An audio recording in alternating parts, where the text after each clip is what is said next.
Ok, aujourd'hui on va parler de l'identité involontaire. C'est parti. Je t'en ai déjà parlé, mais d'un point de vue sociologique et évolutionniste, l'homme a besoin de faire partie d'une communauté, d'un groupe afin de survivre. Parce qu'ensemble, on est plus fort. Pas content, pas content, pas content, pas content. Donc d'un point de vue sociologique, on a tendance à calquer nos identités sur les attentes des autres, sur les perceptions, les réalités des autres, pour pouvoir être accepté. Je vais te prendre un exemple concret. Quand j'avais 14 ans, au collège, on me disait souvent que j'étais bizarre. Donc consciemment, j'avais envie de ne plus être bizarre afin d'être accepté selon leur jugement, selon ce que je pensais être leur jugement. Mais inconsciemment, je répétais des actions étranges parce que je voulais justement être accepté. Donc je me calquais sur l'idée qu'ils avaient de moi afin d'être accepté. Donc ça te fait en gros des paradoxes identitaires et ça te met donc des conflits intérieurs en toi. Et l'image que les autres ont de toi peut être très forte. Par exemple, un jour je m'étais coupé les cheveux sans le vouloir à la skinhead, genre très rasé ici avec plein de cheveux là, mais c'est juste que ma tondeuse m'avait lâché. Et tous les jours pendant 2 semaines, les flics m'avaient contrôlé jour après jour, vérifiant si j'avais pas de la drogue, vérifiant si j'avais pas des armes sur moi. Donc moi forcément ça m'énervait, donc j'en jouais un peu, je les taquinais, sauf que eux ils aimaient pas. Donc ils me faisaient monsieur, bras comme ça, ils me fouillaient de partout. C'était très relou comme période.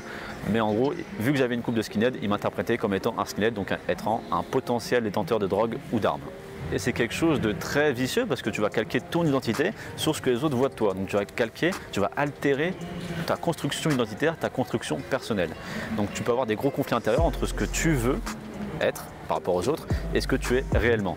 Et il peut se passer des années, voire des vies entières où les gens, tout durant leur vie, ils ne se trouvent jamais réellement parce qu'ils n'ont fait que vivre à travers les yeux des autres. C'est pour ça que la solitude est importante. C'est pour ça que l'introspection est importante et c'est pour ça que le silence est important. C'est seulement quand tu es seul et quand tu es dans une phase d'introspection qui peut être douloureuse que tu peux justement savoir qui tu es, te regarder en face du miroir et donc te détacher de ce que les autres pensent que tu es. Te détacher de l'image que les autres ont de toi. Et c'est précisément à ce moment-là où tu arriveras à te détacher de ce que les autres ont de toi, de ne plus vouloir être pour les autres mais être pour toi-même, que tu arriveras à te construire individuellement et identitairement sur ta propre personne, te calquer sur ton propre être et être enfin pleinement toi-même. Donc ne laisse pas les autres te créer, mais crée-toi par tes propres ressources. Je vous mets un cookie avec, offert par la maison. Vous êtes trop gentil, merci.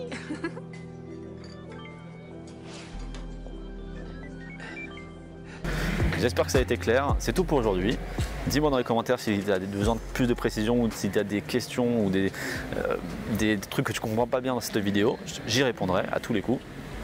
Maintenant, je te dis à la prochaine. C'était Damien de Canapé Rouge. Abonne-toi. Tchuss.